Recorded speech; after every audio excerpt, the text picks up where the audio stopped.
Welcome to the Indian Gaming Association's The New Normal webcast. My name is Lisa Johnson. I'm the conference manager for the Indian Gaming Trade Show and Convention. I'd like to share a few housekeeping tips before we get started. Everyone is muted by default except for our speakers. If you have any questions during the presentation, please type them into the questionnaire chat box and they'll be brought up at the end. Now, without further ado, I'd like to introduce Victor Rocha, conference chairman of the Indian Gaming Association. Good afternoon, everyone. My name is Victor Rocha. My co-host Jason Giles, and this is the New Normal, a special edition of the New Normal. In today's conversation, we're talking to our chairman, Ernest Stevens Jr. of the Indian Gaming Association about yesterday's Supreme Court decision to preserve ICWA. So in case you don't know, yesterday, the U.S. Supreme Court ruled in a 7-2 decision to uphold the Indian Child Welfare Act, reversing the Texas federal court's verdict that it was unconstitutional. As you know, on Wednesday, we had this conversation, and yet here we are. Chairman Stevens, how are you doing? Good, doing real good. Jason, how are you doing, brother? Good, Victor. So, I'm going to start, but Jason, you're the attorney. You know more about what went down on this thing. And, Chairman Stevens, I'm sure you were, how did you feel when this verdict came out yesterday? And why is this a big deal? First of all, it just was a little bit blown away, because I think too much of us were bracing. I think that the ones that were praying and educating, those the ones that got us through, and too many of us, I'll take credit for everybody, but too many of us were bracing. And I think so once this thing came down, then we have to thank God. We have to thank our communities, our families, our tribal leaders that led this charge, and those families that stood their ground. I think that's the most important part. And I put up on my Facebook pictures of the Tadadaho from the Iroquois Confederacy and Orin Lyons, one of our faith keepers, because I think that's really where it starts, is protecting our children. And from day one, from our sovereign nations and our laws that govern us, the supreme law of the land, the treaties, but mostly the great law of peace. That's how we are designed to adhere to, and in that is always about protecting our children. And that's what this is about. So, we look to the United States government to in supporting our treaties and trust responsibilities, the relationship we have for them. But it really starts before the supreme law of the land, before the Constitution and all that. We had our great law of peace. We had our teachings from within our own confederacy, and long before there was any of that, there was the tribal sovereign life of Native America. And so, to me, there's relief, there's excitement, and there's victory. But I think that we have to really hunker down to really appreciate and understand that if we have to fight to protect our children, we're going to have to keep fighting. And our battle is not in the battlefield anymore, but it's in our hearts, in our minds, in our education, in our teachings and our learnings. That's what we have to do. If we sit here in 2023, have to fight to protect our children and hold our breath and hope that the Supreme Court will analyze this thing appropriately, it's a tough day and time for us. And so I got another picture up on my Facebook and with my children outside our area where we go to have ceremony and celebrate, and to me, this should not have to be, but here we are. And so I think that it's it's a good time to celebrate, but celebrate our right as parents, as grandparents, as family, to protect that. I remember when my uncle was a little boy, he said they went over to the church and they went out into this building, and then people would come in and tell them which boarding school they're going to. They didn't have no choice. I remember my grandmother passed away 10 years ago in July at 103. I remember her telling us how they took them and put them into boarding school, And grandpa lived down the road, but he had to look straight ahead when he'd go by because the government said you can't even look at the children. So we've come a long way since that time, but her grandpa would be like my great grandpa. He would ride in that horse and buggy and then he would throw candy, but he always looked straight ahead. So the government they're supposed to be protecting us and supporting our treaty and trust responsibilities to Native America. Those days was a lot different. So you compare that to today's day, to be able to think that we had to go to court to fight for this. They have to go to the Supreme Court to fight for this. It's very much a struggle for us to think that. And I think that I don't want to be Ernie Downer, okay, because it is a significant victory. But I think that's when we try to do our best to mentor our young, to teach our young, to educate our young, they have to understand this.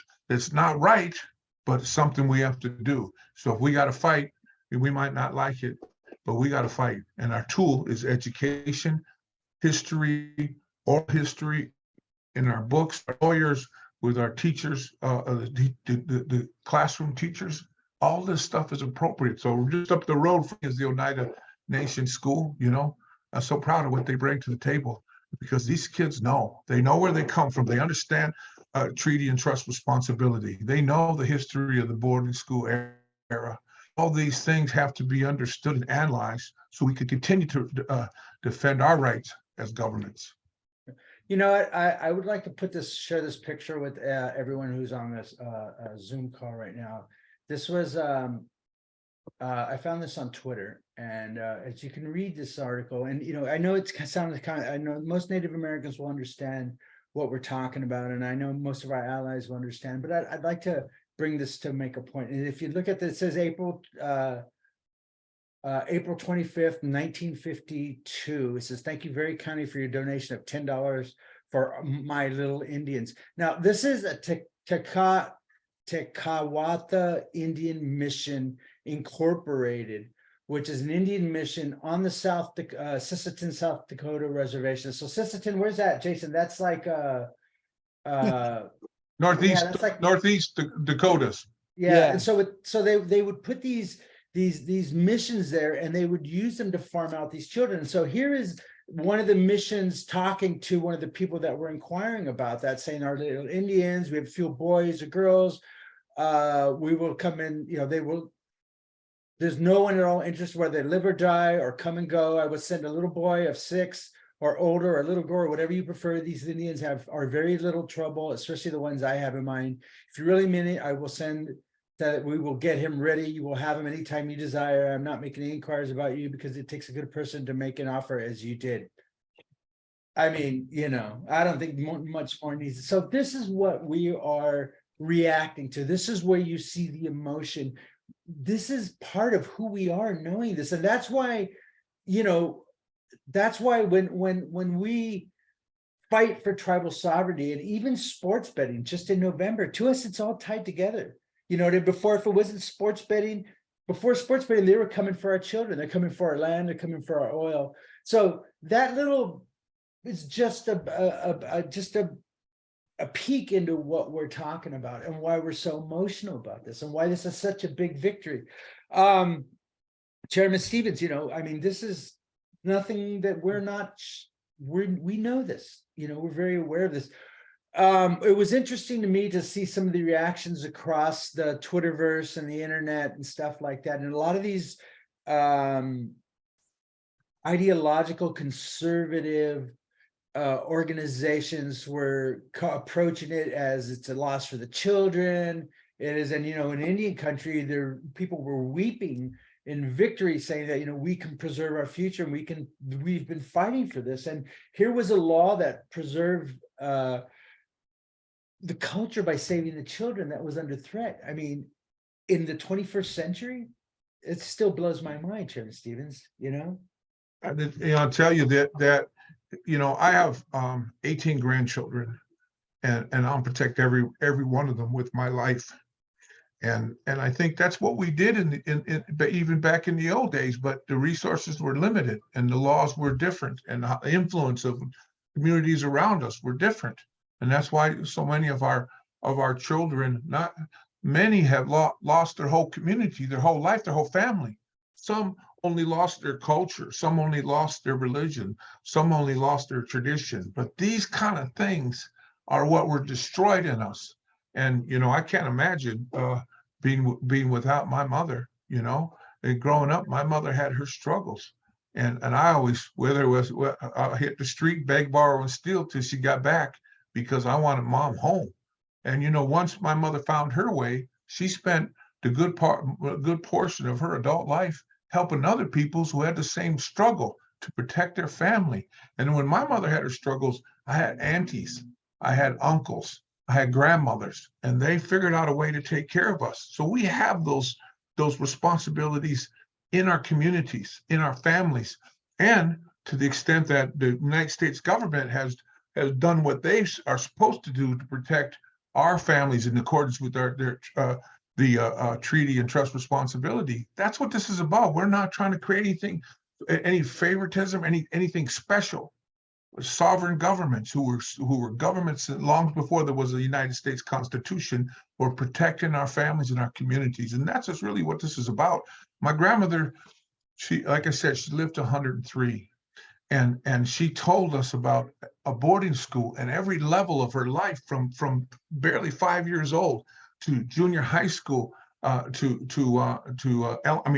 school, different one, junior high school, junior high, different travel, went to Michigan, went around Wisconsin, and then down to Lawrence. I got my Haskell medallion on because Haskell was a much different school in her day. But today it thrives, and it thrives because it's a part of educating the world about where we came from. And that's really what we have to get from this. We really have to understand that, yes, we dodged a bullet here. Yes, our leaders helped us to fight this fight, but we have to keep fighting so people understand the supreme law of the land that is treaties and trust responsibility to Native America. We're not looking for a handout.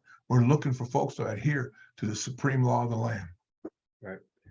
Thank you. That was very, very well said. Jason, I have a question. Now, you are an attorney, a practicing attorney. There's a lot to unravel here. I think, you know, on the surface, it's a victory. It was 7-2. I think one of the things that we talked about on Wednesday is that we did comment on the fact that the Voters' Right Act kind of fell down the same line too, which was 7-2 also. But I think everyone was still kind of surprised by it. I guess a lot of it has to be the reaction to some of the decisions the Supreme Court has made.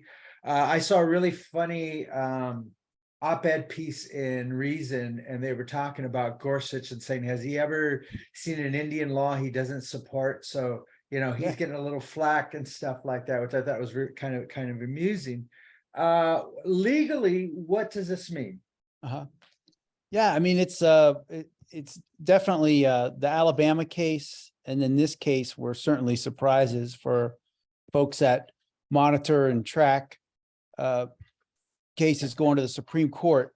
If you know, you wake up today, if you looked at the two major news publications, Washington Post and New York Times, ICWA was on the front page of both of them. It was pretty shocking to see how much national attention the ICWA case is generating. You know, it's been on the news a whole bunch, all the major channels. So you know, I wouldn't. Who knows what this means? Because you know, again, you still have the Supreme Court that was willing to take Castro Huerta and, you know, just overturn what they had done 2 years prior. And you have one guy on the court, Gorsuch, who's consistent in his messaging about Native Americans. And I encourage everyone to go to New York Times today. In addition to the ICWA article, there's also an article about Gorsuch and his track record in ruling in Native American cases. And John Echohawk's quoted in there. And it's a really good article on Gorsuch in the New York Times. But, you know, it comes down to he's more of a strict constructionist than Scalia. And in that same article points out Scalia only ruled favorably for tribes in 16% of the cases that he saw on the Supreme Court. And Gorsuch over and over says that tribal culture, tribal governments, tribal sovereignty is rooted in the Constitution and in the original text. End of story. You know, he was the lone dissenting voice in this Lac de Flambeau bankruptcy case. You know, a case with really bad facts and you know, an unfortunate business model that the tribe invested in. And he still said, you know, we require Congress to explicitly tell us if tribal rights have been extinguished or not. And, you know, in the absence of that, they haven't been. And he's been steadfast in that. You know, we'd always like him to take it an extra step back and say, you know, it's not just the Constitution and the treaties, it's inherent sovereign right. These tribal nations were here before any Europeans. They were, you know, living here amongst themselves with all the, you know, accoutrements of a nation and sovereignty. And nobody ever took that from them. No, there wasn't, you know, I only example I can think of is, you know, you had the original Celts up in Europe, and Rome literally obliterated them from the map. And they ceased to pretty much exist except for certain areas in Europe now. You know, that didn't happen here. Did it almost happen? For sure. But that didn't happen. And if there's 10 of you left, you still have all the sovereignty and rights that your nation did before you were obliterated until the last man standing. So he recognizes that kind of history, and that's good to have a justice like that on there. I wish some of the liberal, so-called liberal justices would look at it more from that tribal sovereignty and constitutional perspective, as opposed to a racial injustice type situation. Yeah, it was, you know, like I tried to read everything yesterday, and I think a lot of people were really shocked at the decision. Now, one of the issues that I see is everything was knocked down, but it didn't address the equal protections claims. What exactly does that mean, Jason? Yeah, that's, you know, that is the one area that if we had gotten a stronger ruling in that one particular aspect, that would have stopped a lot of other cases in the pipeline. Instead, they just said Texas and the plaintiffs don't have standing to challenge ICWA based upon the 14th Amendment, claiming that it's unconstitutional law based on race because it gives a preference to Indian adoptees. So it and they're making the same case in the Maverick case against IGRA, gives an unfair racial advantage to tribal nations, tribal citizens. So they didn't get to the merits on it. They tossed it due to standing. You know, I don't know that the Maverick guy has any greater standing. We certainly would and it's long been established since Morton v. Mancari. You know, these laws are passed for tribal governments, for tribal sovereignty, rooted in treaties, rooted in the Constitution. They're not racial. They're not racial in any aspect, to be honest. And you know, this is just a long continuation of the fight. This happened even with truck stops, gas stations, when tribes started putting them on their reservation and the states wanted to get the tax from it. And then, you know, other truck stop, you know, like Love's and all those big trucks, they were fighting, saying this is just a giveaway to a class of race, a racial giveaway, and you know, some kind of affirmative action. When, you know, we all knew then it was BS, and it still continues to ring hollow if that's your only argument, is that these statutes are based on race. Hopefully, I don't know, I doubt it, but I think the Maverick plaintiffs and their lawyers, they're probably going to make that distinction and say, hey, they didn't have standing to bring it, you do. I don't know how it's going to fare any better for them. If I were them, I'd save the money and wave the white flag. Because I imagine the Ninth Circuit's going to get rid of that case pretty quickly too, and then it's going to go right to the Supreme Court.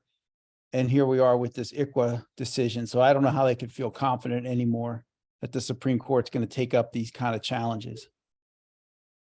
Yeah, I uploaded in the chat, I uploaded the New York Times article about Gorsuch, and then I also uploaded Chief Hoskins from the Cherokee Nation Principal Chief. I uploaded his comments yesterday.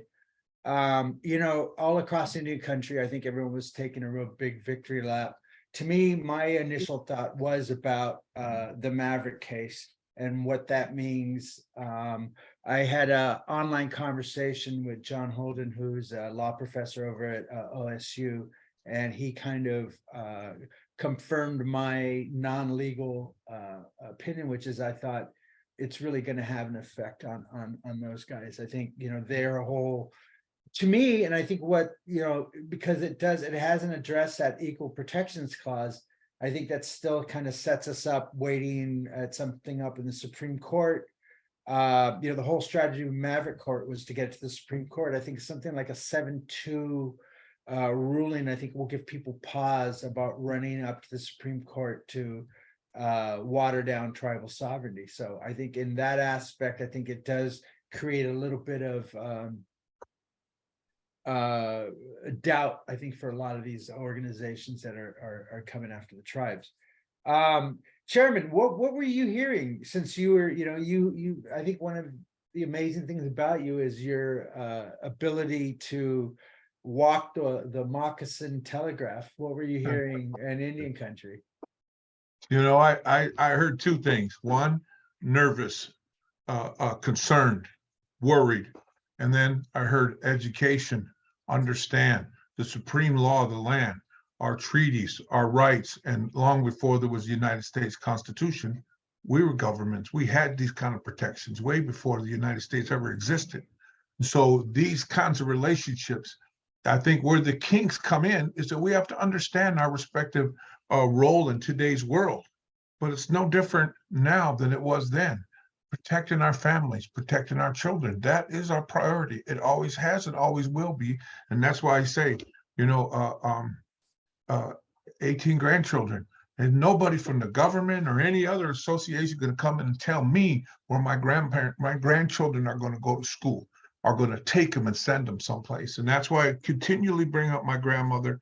You know, my grandmother came to my graduation at Haskell. It was called the junior college then. All 5 of my children have gone there. It's called the university now. But my grandmother, she didn't even tell me when I went to junior college. When I got my diploma from Haskell in 1983, my wife and I walked the stage there. And my grandma said to me, she said, I went to school here. I've been there 2 years. I had no idea. And then she kind of looked around and she says, but I didn't finish because they were mean to me. You know, it's a long time coming. This university is amazing. It's got Indian folks going through that school all the time. But in that time, they came through with uniforms. They came with rules and regulations and a brainwash and try to take our culture and our tradition away. Now we're enhancing it, learning about it. And in this case here, this is like one of the most strongest points to education, for us to understand education while hanging on to our tradition, our culture, our way of life, and combine that. What you see is a product of that, and who you're talking to, and people who are online. People have been calling me. People who are releasing documents and talking about the victory in this case. And again, we don't have time to dance in victory. We celebrate. We thank God, and we pray, and we move forward, because this is emotional. And whatever's next on the horizon, or whatever way they want to come back and tell us about something we knew since time immemorial how to do, we have to be ready for that. We're ready to educate. And it sounds like common sense. It sounds like, you know, we can't even get common sense really out of this. We have to continue to teach and to show the world the simple understanding of taking care of family. That's what ICWA was about. That's why, you know, back in 1978, you know, there was a guy named Senator Jim Aberest.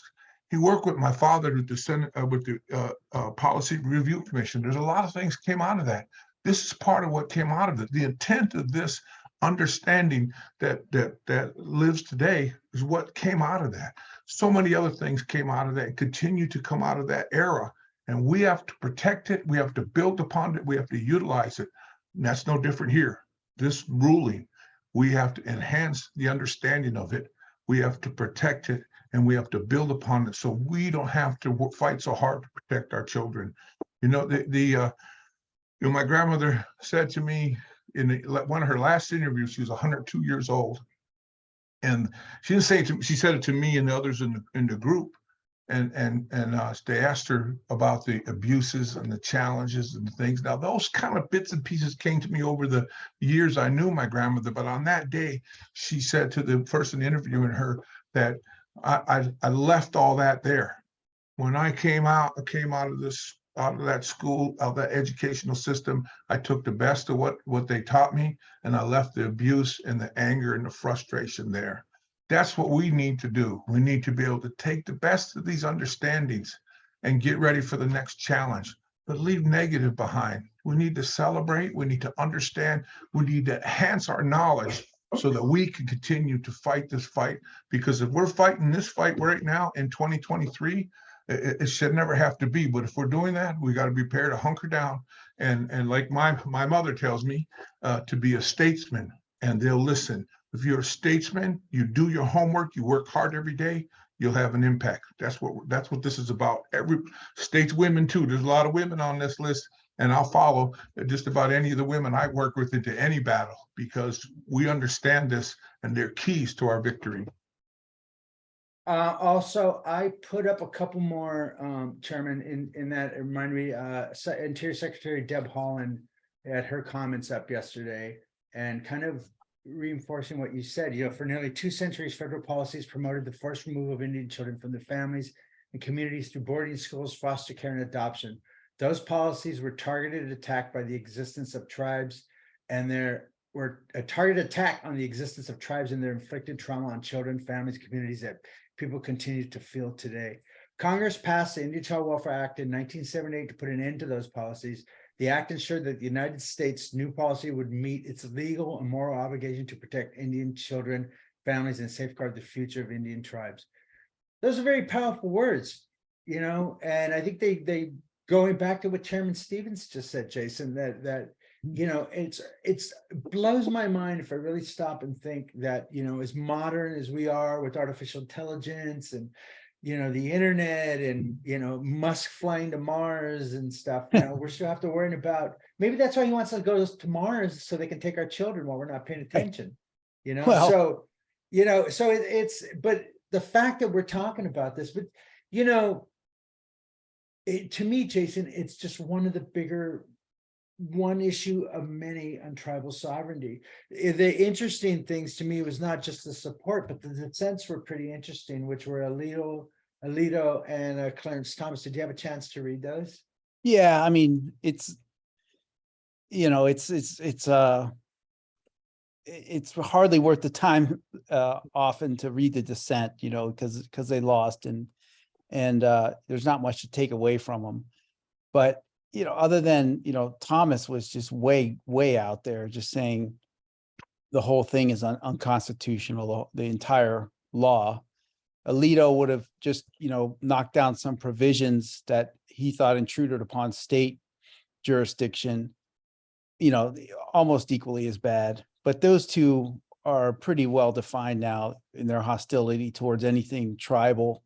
I think going back to Scalia, even, who had some early favorable rulings for Indian country, and then just changed his tune. And I think they would prefer if the Supreme Court wasn't really involved in adjudicating tribal state issues, whatever that might look like in their world. But we still got an issue with Kavanaugh, that damn Castro Huerta decision where he says tribes are part of the state. He just made that up, and now it's in a majority decision, and it just defies logic. I mean, Gorsuch took them to task, but they've got to start to really look at what the history of the country was. I hate to say that. Most of these states were so racist. Well, all of them, when they, especially after the first original 13, they all, in their enabling act, when they joined the Union, they disavowed anything to do with tribes. They said sole province and jurisdiction of the federal government. You'll take care of them. You'll defend them against us. You'll defend us against the tribes. All this kind of stuff in their enabling acts. And then some of them even put it in their constitution that, we'll have nothing to do with tribes and tribal people. So, to say tribes are part of a state now, when the hell did that happen? So, Kavanaugh, that's what you get growing up where he grew up in the same place I did, here in the Beltway. and, Yeah. and, anytime people saw me or my mom, you always got, are you a real Indian? So, you grow up with that, he got his Indian education, from Bugs Bunny and cartoons and every other stereotype out there. That's where Kavanaugh in his defense, so did I. Wait a minute now. Wait a minute.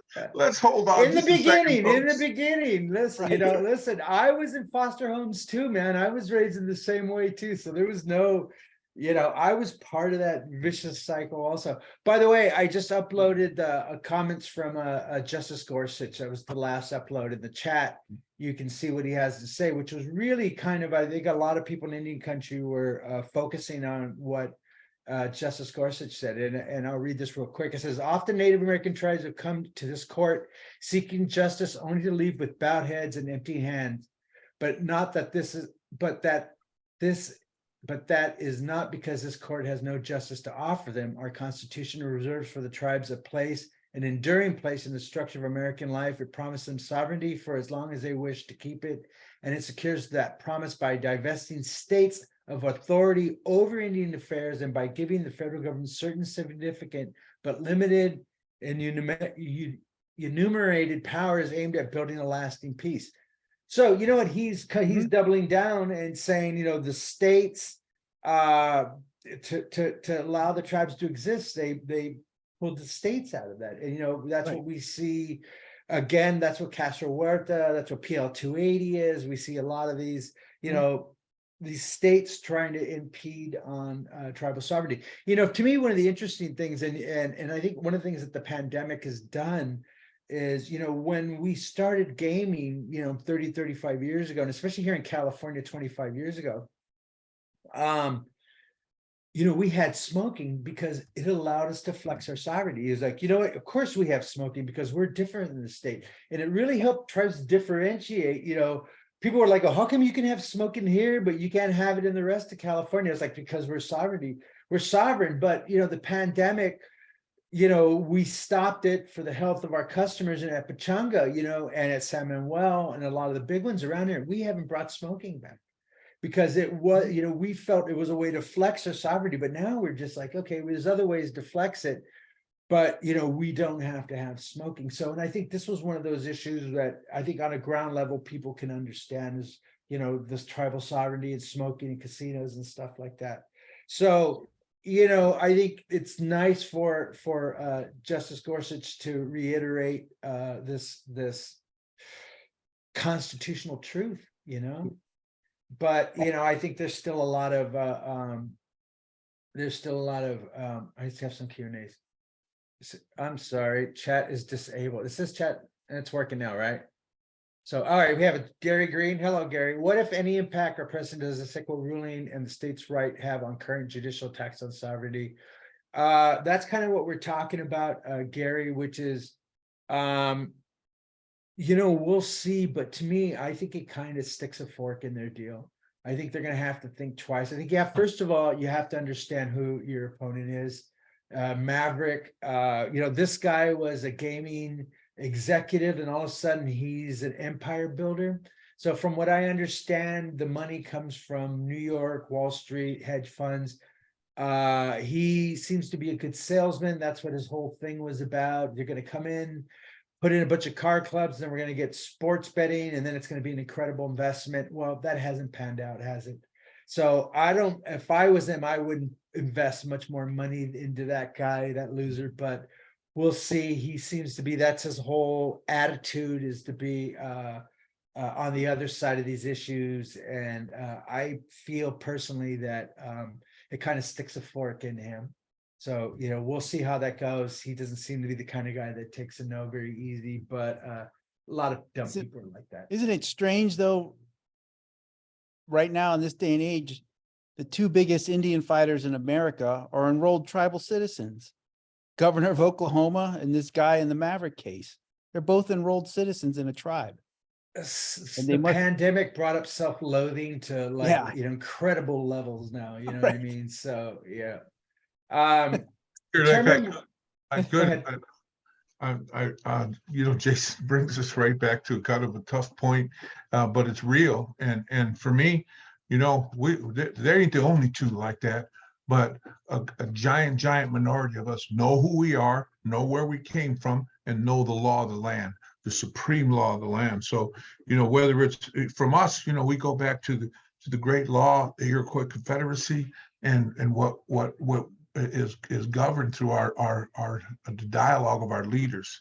Even the PL 280 and our compacts and things. These are dealt with through relationships, through diplomacy, and through agreements where we work together. Where none of this stuff is I'd say mandated. Some of it is there's a little binding work to that, but for the most part, we extend ourselves. We extend ourselves to do what's fair for everybody. And that's what's taught to us in the great law. That's what's taught to us by our tribal leaders in sitting around in our community gatherings. That's what we learn. And so it's not something we have to do. It's not something that we're required to do for the most part. But this is something that we've always have done. And that's how we survived in the world long before European contact, millions and millions of Native Americans, So I think it's important that we educate and we help people understand and we stand up to this nonsense, because we have two folks who are fighting tribal sovereignty that are enrolled tribal members. I think there's some more out there, not a whole bunch more, but we stand up to them especially.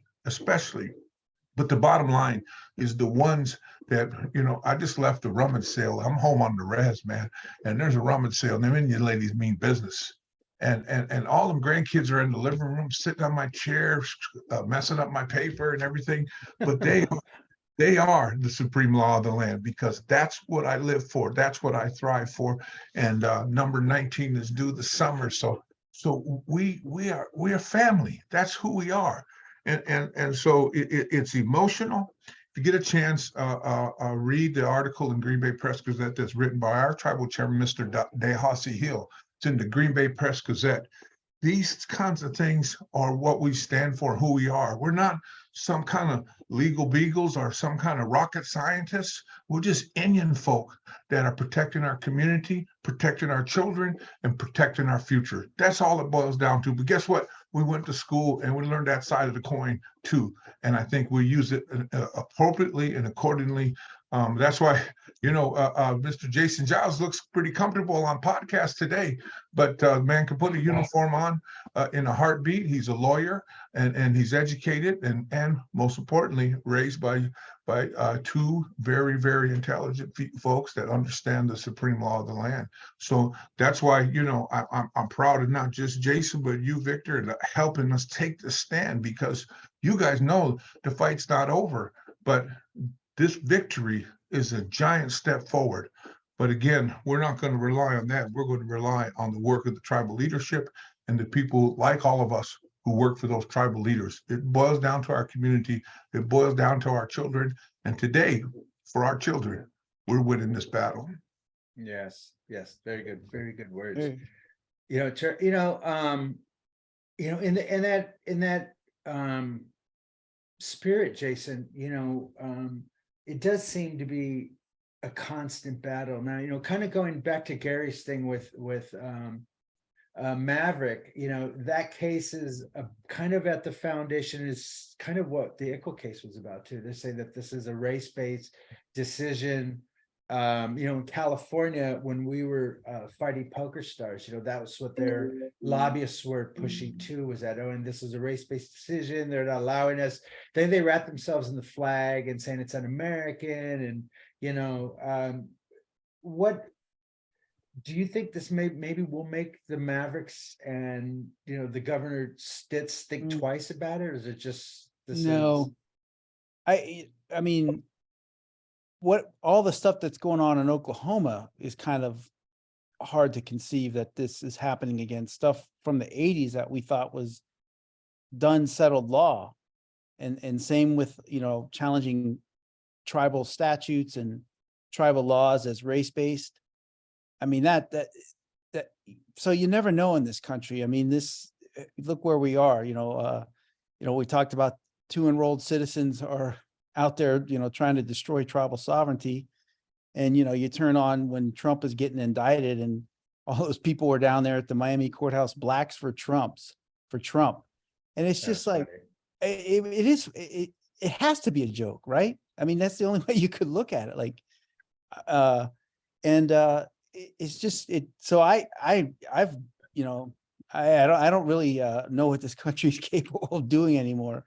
Because it just catches you off guard. Now we have plenty of safeguards like the Supreme Court. Unfortunately, I hate to have them as a backstop for tribal sovereignty, but you never know the direction of this country. If you get some more people in there that just don't like tribes or think they have an unfair advantage, if you get I would say even like a third of a third or even 10% of Congress started thinking it like that, look how much damage they can do. The small minority on the right wing in the House is doing right now with upholding law, upholding business at the House and not letting laws pass, laws that they're even in favor for. So we're in a real weird space right now where a small minority can point the direction for a lot of folks, and people just kind of either they don't like the conflict or they don't want to speak up and they just sort of go along with it. Oh, well, okay.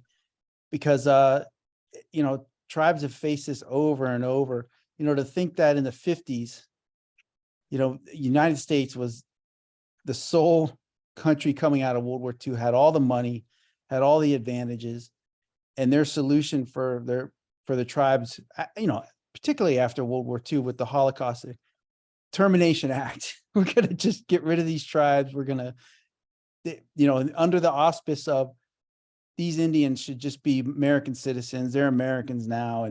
And they're just, we're not going to make these distinctions anymore. So Termination Act. And that was, Eisenhower. Yeah. A war hero.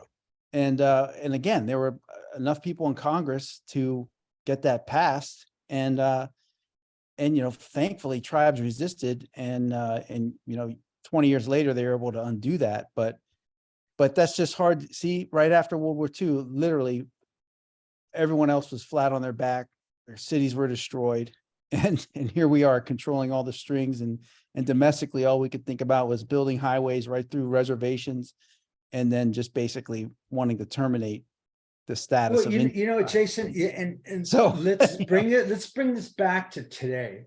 Yeah. Let's bring this back to the Sports Betting Alliance Mhm. and IDEA and these sports betting companies that have the exact same mentality. They They're want to doing come business. in and they want to stop, and that's what it was. You look at what happened in Maverick, you look at the support from these recent land into trust regs that they're trying to, and listen, at the root of this is you have an industry that sees the tribes as disadvantaged in the inability to go online, and they're taking advantage of it. They want to take the sovereignty because they want to take your future away. The Jason Robbins and the Amy Howes and the rest of these people, they are just as racist as the Goldwater Institute and the rest of these people, because for them, it's not about tribal sovereignty, it's about the next quarterly profit. And I'm calling it like I see it because it is what it is, and you have to call it what it is. Anything else is a disservice to Indian country in the tribes. You can't sugarcoat this. You have to say, These are the people that are going now. So when I see this 53-page comments from the IDEA group talking against tribal sovereignty and tribes and just against the foundation, you know what I mean, against what we stand on, these people are just as bad as the people who stole our children, because they're trying to steal our future too. Now, this is something I'm very side with you. passionate about. You know what I mean? But this is the same thing, and they're trying to use these same arguments. That when the tribes fought against Poker Stars, 10 years ago, that was their deal. It was un-American. This is a race thing. These are the arguments that they use because this is what the consultants use. So this fight is far from over. before it was our children, this give them a pause, but they're still coming after gaming and all these sports betting companies, not all of them, but the ones that are a member of the Sports Betting Alliance, these are the ones that we have to keep an eye on. You know, well, they turn and look at, they're still doing business in the Indian country. They're still doing, and it was interesting to me and is, after Jeremy Kuden, who is the head guy that leads the Sports Betting Alliance, he was awarded by these illegal organizations for his victories and leading the Sports Betting Alliance and victories in Arizona and Michigan. You know what I mean? Wow. And so he got an award for this. I'll send it to you. Okay. But it was an Yeah. industry award, pat on the back. We see you're Yeah. slimier than the rest of us, so we're going to give you an award. You know what I mean? So, these, Ernie, I'll send you the article. You'll have to put on gloves up. You know what I mean? Victor, as you wind down, I just want to throw a couple things in there. One, I'll wind down. Calm down. Yeah, I'm agreeing with you, but these are the things that we have to challenge, and these are the things that try to separate us. And I think I'm not sure about this reference, but Jason said it: blacks for Trump. Everybody has their world. And the reason I want to say that because it's not that surprising, but I'll tell you about an Indian for Trump, and we just laid him to rest. He was one of my great friends in Washington, Mr. Ben Keel. I met him through NCAI, and Ben is a nice man, but he was a big time Trump guy, and he worked in Trump's administration. But I tell you what, he got me one of the closest seats up front at one of the hearings once, because he worked for then Secretary Zinke. And you know what I told. And I got an opportunity because, whether it's Indians for Trump or blacks for Trump or whoever's out there, we have to use those. That's what my mother tells me to be a statesman, because we have to use those tools to talk to them. And Ben Keel introduced me to Zinke. I told Zinke about Nixon administration, self-determination, all those different policies where they use those leadership resources from within Native America to help educate that administration. And I'm still going to hold Representative Zinke to that kind of idea, because that's what will make this better. That's what help people understand what tribal sovereignty is about. And the Policy Review Commission, that study was an amazing education tool. I got a copy of it right here. And it's assigned by some of our most important leaders. I can't really read the scribbling here, but I think Donald Wharton's on there, Pete Taylor, Max Rickman, just different names. But this study is valuable, and we need to understand it today. And that's really what we're doing now. We're trying to do our best to educate. And again, there's nothing wrong, in my opinion, with let's say my friend Ben Keel, Indian for Trump, because he helped me to talk to that administration. And that's what we need to do right now. But bring us back. That was there then, and this is now. And Joe Biden, President Joe Biden, defeated Trump, and he's our administration. And that's where we have to focus. And whatever happens in the next one, we're ready for that, because we're not partisan. We have a job to do, and as a nonprofit trade association, we are empowered by the Native American leadership from throughout Indian country, and we work with whoever's there. So right now, we need the Biden administration to make some significant strides for us. In order for us, our ability to educate relies on that relationship with the White House. That's where we need to go, and that's where we need to stay strong. And that's got to be the next step here, not celebration, but utilizing the victory and going forward to extend the education that's necessary in today's world. Because if we don't, we're going to be taking steps backwards, and it don't feel good while going backwards. No, Yeah, Victor. We're going forward. Yeah. And as we wind down, Victor, we've got that issue with commercial gaming coming to a head. But lest anyone think, we're here bashing on Republicans.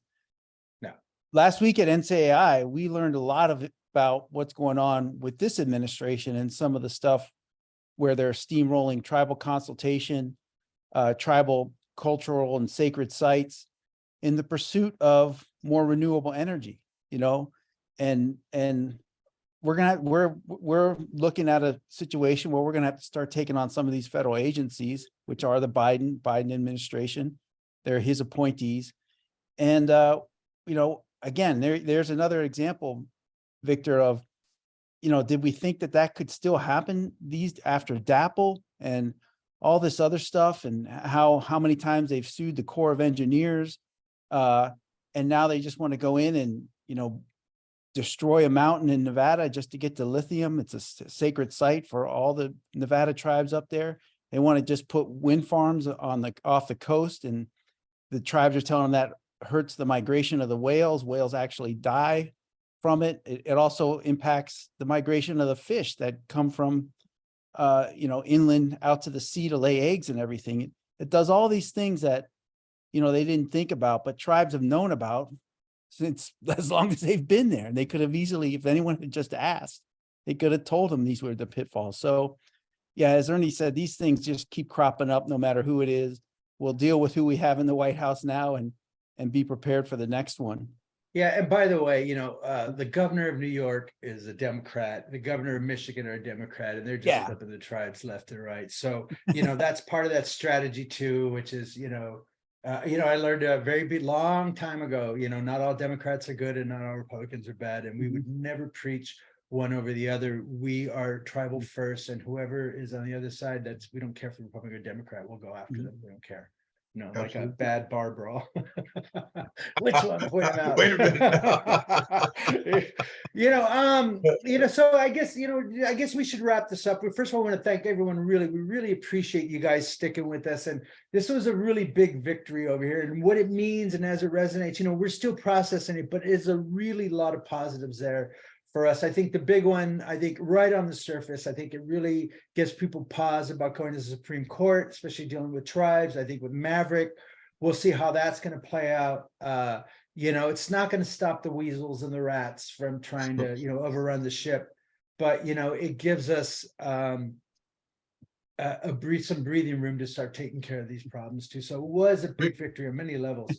Yes. Victor, if I could, again, the bottom line for me is about our children and our family, our community. But I really want to thank the leadership, you know, and there's the 5 tribes that including my own, that stuck by our side here, but all of the tribes were in this fight, and all the tribes are relieved yesterday and today as we analyze going forward, you know. So with that, the only last thing I want to say is I think that we lost one of our most important leaders a couple of weeks ago in Joe Garcia. And Joe Garcia is my mentor and my teacher, and I work side by side with him at the National Congress of American Indians.